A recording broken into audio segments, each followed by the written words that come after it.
대표적으로 우리가 눈에 안 보이는 혈흔을 찾아서 검거한 연쇄 살인범이 있습니다. 누구죠? 2006년에 경기도 서남부 지역, 이제 군포, 안산, 수원 이쪽 지역에서 굉장히 많은 부녀자들이 좀 실종되는 사건이 이제 발생을 했는데요. 중간에 이제 시신으로 발견이 되기도 했고요. 이제 연쇄 실종이니까 같은 범인이 납치한 게 아니냐 이런 의심을 하고 있었던 시절이 있었습니다. 근데 이제 2008년 12월에 군포의 어떤 여대생 한 명이 행방불명되는 사건이 이제 발생을 하는데요. 경찰에서 이거 신고를 받고 조사를 했습니다. 그런데 이제 안산의 한 농협에서 어떤 남자가 이제 가발을 쓰고 피해자의 카드로 현금 70만 원을 인출하는 사진이 이제 CCTV에 촬영이 됐고요.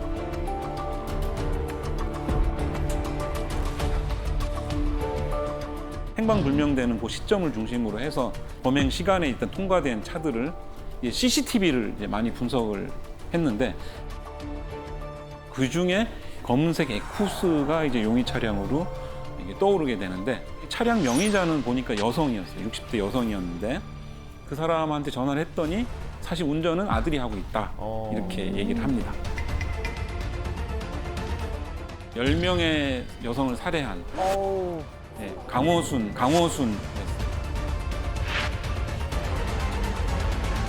강호순은 그 여성 편력이 좀 있었던 연쇄살인범이었습니다. 그리고 굉장히 지능범인데요.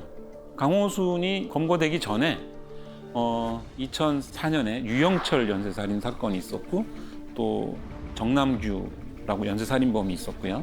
TV나 이런 걸 보면서 앞에 연쇄살인범들이 잡히는 걸 다 봤죠. 그리고 뉴스에서 DNA 기술이 발전한 것도 다 보고 그래서 피해자들의 손가락을 일단 다 자른다든가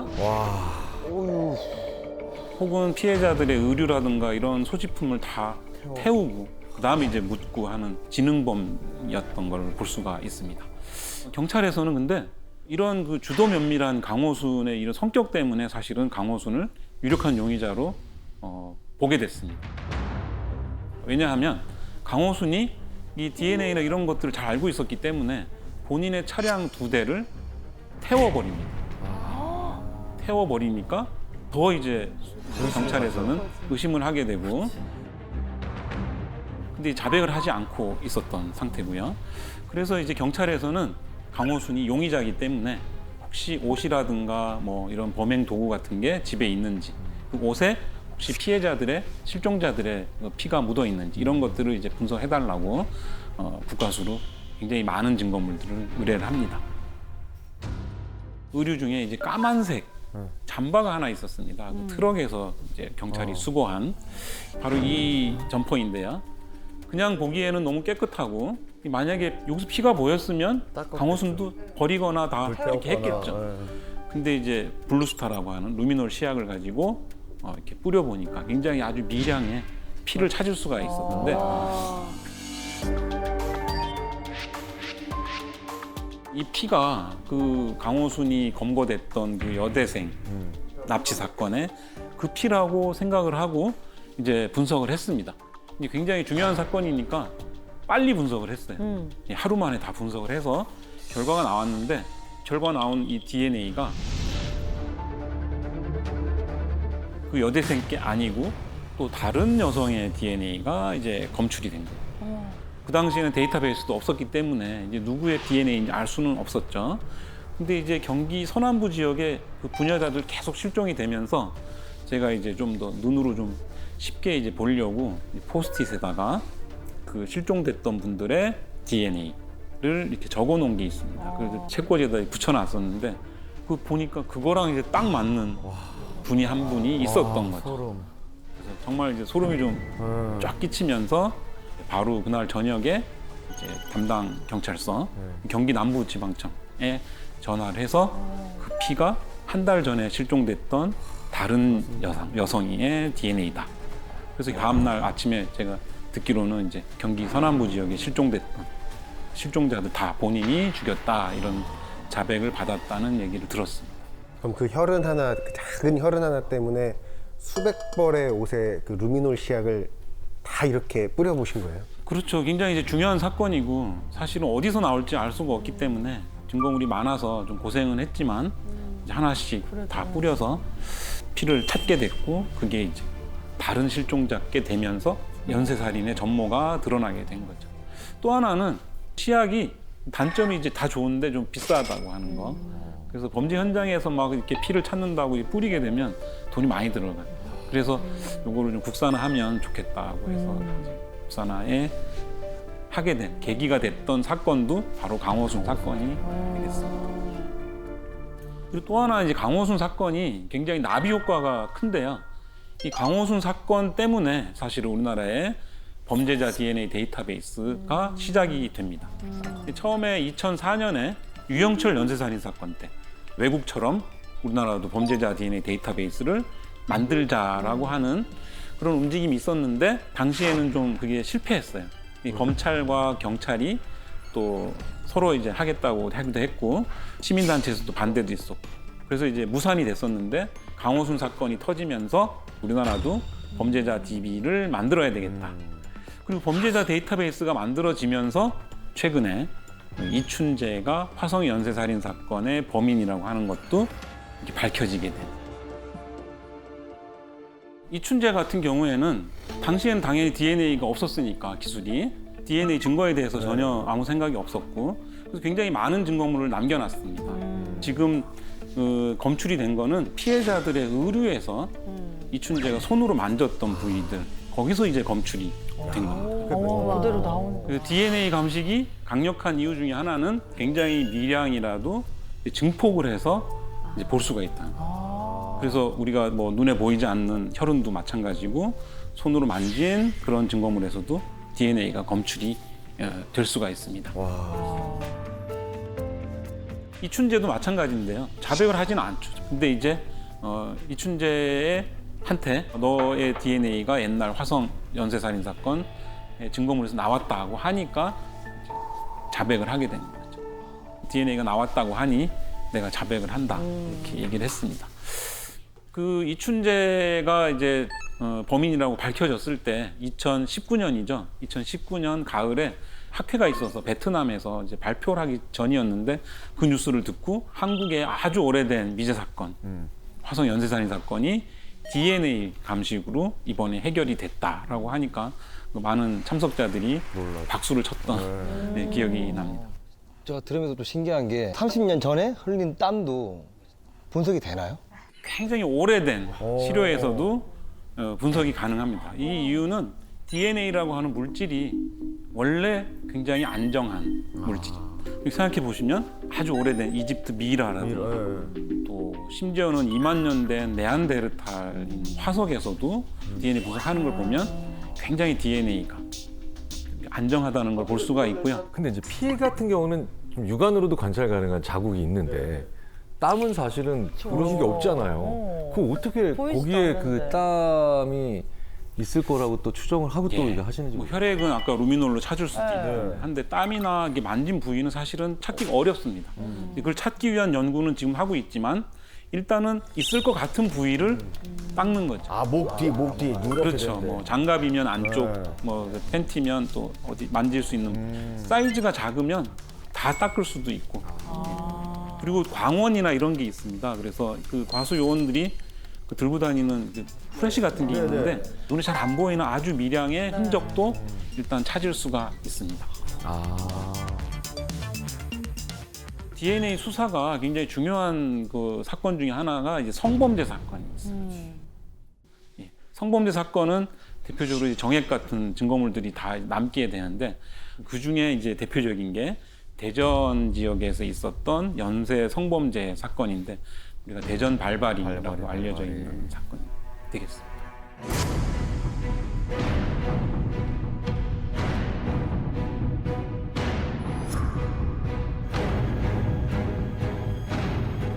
피해자가 100명이 넘는 사건이고 처음에 이제 택시 기사를 하다가 승객이 이제 한 명이 무시하는 말을 해서 범행을 시작을 하고 이제 안 잡히니까 이제 계속 하게 됩니다.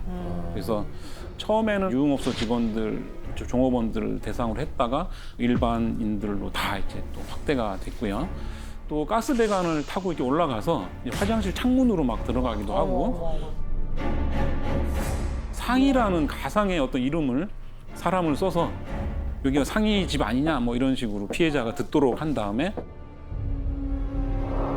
혼선을 주도록도 하기도 했고요. 뭐 대전 지역의 뭐 지리를 잘 모르는 것처럼 또 이렇게 혼선을 주려는 노력도 했던 그런 지능범이었습니다. 하도 이제 사건이 많다 보니까 뭐 지문이라든가 조건이 이런 것들을 종합해서 이 한 사람을 용의자로 추정을 하게 되는데 막 도망을 너무 잘 다니고 흔적도 잘 안 남긴다고 해서 이 사람을 이제 잡을 수는 없었고 처음에 그 아들을 일단 채취를 해서 그 증거물하고 보니까 친자 관계가 성립이 돼서 그럼 아버지다. 범인이 이 사람이다라는 확신을 가지고 이제 검거를 했습니다. 우리가 이제 DNA 감식을 많이 쓰는 것 중에 하나가 이제 친자 검사.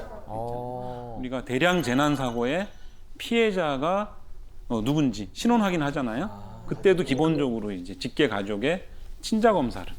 왜냐하면 자기 DNA를 어디 보관하고 있지 않기 때문에 그쵸. 가족의 DNA를 가지고 신원 확인하는 게 이제 기본적. 가족 어디까지 확인이 가능한가요? 뭐. 보통 직계 가족은 금방 되고요. 지금은 기술이 좋아져서 굉장히 먼 친척들도 분석을 할 수가 있습니다. 우리가 부모와 자식은 50%가 같죠. 네. 예. 삼촌은 25%. 이렇게 촌수가 멀어질수록 조금씩 멀어지긴 하지만 다른 사람보다는 이제 같은 DNA를 가지고 있습니다. 그래서 이걸 이용을 해가지고 친족 검사도 하고 있습니다. 그래서 이제 DNA 증거를 찾는 게 굉장히 중요한데요. 네. 그래서 이거를 역할을 하는 분들이 아까 말씀드린 것처럼 현장에 가서 증거물을 찾고 수집하는 과학수사 요원입니다. 그래서 오늘 여러분들이 이 어쩌다 이 과학수사 요원이 한번 돼서 현장에 남겨진 증거물을 한번 찾아보시면 제가 어떨까 합니다. 저희 눈썰미 엄청 좋거든요. 예, 한번 찾아보시죠. 한번 찾아볼까요? 오, 너무 많은데. IQ 검사 아니죠? 어떠세요? 이 옆으로 이렇게 보시면 네. 굉장히 이제 다양한 그 증거물들을 현장을 볼 수가 있는데 얼핏 봐도 지금 한 3가지 정도는 눈에 바로 띕니다. 일단 첫 번째, 일단 혈흔의 방향, 피가 튄 방향, 그리고 이제 발자국 방향, 그 다음에 사용했던 흉기, 저기 창문 밖에 담배꽁초도 아, 있고. 예. 담배. 저건 뭐 윗집에서 던졌을 수도 있고. 옷도 있네. 옷에 예, 혹시 땀 같은 거? 예, 굉장히 추리를 잘하신 것 같습니다. 그래서 보시면 혈액 많이 보이고요. 저 혈액은 혈흔 형태 분석을 통해서 또 사건을 재구성하는 데 중요한 정보를 제공합니다. 그 옆에 있는 칼, 이게 중요한 증거물이죠. 그래서 범행 도구고 이 칼 같은 경우에는 손잡이에서 범인의 피부 세포를 우리가 찾을 수가 있습니다. 뭐 모발에 있는 머리카락은 뭐 주인을 일단 확인할 수가 있겠고 또 창문 쪽으로 난 발자국 같은 게 있는데 예를 들면 현장에서 범인이 어디로 들어왔을까 이런 거에 대한 분석도 우리가 할 수가 있고요. 또 창밖에 보시면 뭐 이렇게 소변 같은 것도 이렇게 있을 수가 있는데 예, 이런 것도 경우에 따라서는 중요한 증거물이 될 수도 있는 거죠. 그 실내에서도 범인이 이렇게 소변을 보고 물을 안 내리고 가는 경우에는 그런 경우가 있어요. 성의 없는 놈이다. 그래서 이제 그 소변에도 다 그런 건 아니지만 이 상피세포 같은 게 좀 섞여 있어서 분석이 가능할 수도 있습니다. 그다음에 이제 휴지통에 있는 장갑. 이 장갑도 우리가 안쪽에서 범인의 피부 세포를 그 테이블에 있는 커피잔이 2개가 보이는데 저런 잔 같은 경우에는 우리가 이제 지문도 분석할 수가 있고 또 타액을 이제 분석할 수가 있습니다. 거의 이제 현장에 있는 거의 모든 물건들이 증거물이 될 수가 있습니다. 왜냐하면 우리 몸에 있는 그 세포들이 그 어디 부분이든지 간에 DNA는 똑같습니다. 이게 이제 좀 발현이 달라져서 단백질이 좀 다르게 만들어져서 이제 다른 기능을 하게 되는 거고 이게 이제 과학 수사에 굉장히 중요한 거죠. 범인들도 이걸 다 볼 거 아닙니까? 그래서 혈액 같은 것도 지우기도 하고 뭐 이제 가져가기도 하고 막 그런 이제 경우를 볼 수가 있습니다. 그 지문은 우리나라 사람들이 다 모든 전 국민이 등록이 돼 있잖아요. 네. 그래서 지문이 만약에 채취가 되면은 그 사람이 누군지 특정이 되는데 DNA 같은 경우는 그 전 국민의 DNA가 데이터가 없지 않나요? 굉장히 이제 좋은 질문이신데요. 우리나라가 이제 지문의 강국입니다. 그거는 성인은 다 지문이 데이터베이스가 돼 있기 때문에 그 현장에서 지문이 나오면 우리나라 사람들은 다 확인이 돼요. 이 확인이 안 되는 사람은 미성년자나 예, 외국인인 거죠. 근데 DNA는 등록이 안 돼 있죠. 우리는 DNA가 등록돼 있는 사람들은 범죄자. 그래서 우리나라는 2009년에 이제 법이 통과돼서 2010년부터 이제 범죄자 중에서 굉장히 중대한 범죄를 저지른 사람들에 대해서는 국가에서 DNA를 관리하고 있습니다. 그래서 비교를 항상 하게 돼요. 한 번 범죄를 저지르면 데이터베이스에 수록이 돼서 계속 모든 범죄가 일어날 때마다 일단 먼저 데이터베이스에 대상이 됩니다. 검색에 대해서. 그래서 이렇게 많은 증거물 중에 사실은 제일 또 많은 증거물이 타액 같은 건데 타액은 뭐 담배꽁초부터 시작을 해서 또 먹던 음식 같은 것도 있고 뭐 수박씨, 포도씨 이런 것들도 다 증거물이 되고요. 그리고 현재는 아주 분석 기술이 굉장히 좋아져서 과거에는 분석이 안 될 정도로 양이 적은 증거물들도 분석이 되는데 혈액 같은 걸 예를 들어 보면 우리가 빨간 볼펜을 백지에다가 이렇게 점을 하나 찍으면 그 안에 다 분석이 되고요. 그거의 한 10분의 1 정도가 되더라도 분석이 되는데 조금 더 이제 과학적으로 얘기를 하면 우리가 지금 DNA의 양으로 봤을 때 한 100피코그램 정도면 그 다 분석이 됩니다. 근데 세포 하나에 들어있는 DNA가 한 6피코그램 정도 돼요. 그러면 한 15개만 있어도 되는 거예요. 그래서 범인들이 눈에 보이는 걸 다 이렇게 지우려고 해도 사실은 남겨져 있어서 많이 분석이 되고 있습니다. 혹시 코딱지도 네. 야, 그 미처 생각 못했는데. 네. 코딱지 잘 나옵니다. 네, 귓밥도 잘 나옵니다. 귓밥도. 역시 세포가 많다는 얘기죠. 만약에 범인이 범죄를 저지르고 나서 거기 키우는 강아지를 봤는데 너무 귀여웠던 네. 거예요. 네. 그래서 강아지를 한번 이렇게 만졌어요. 네. 그럼 그 강아지도 증거물이 될 수 있나요? 뭐 이론적으로 될 수가 있긴 한데 예, 거꾸로 강아지의 털이 범인한테 옮겨갈 수가 있어요.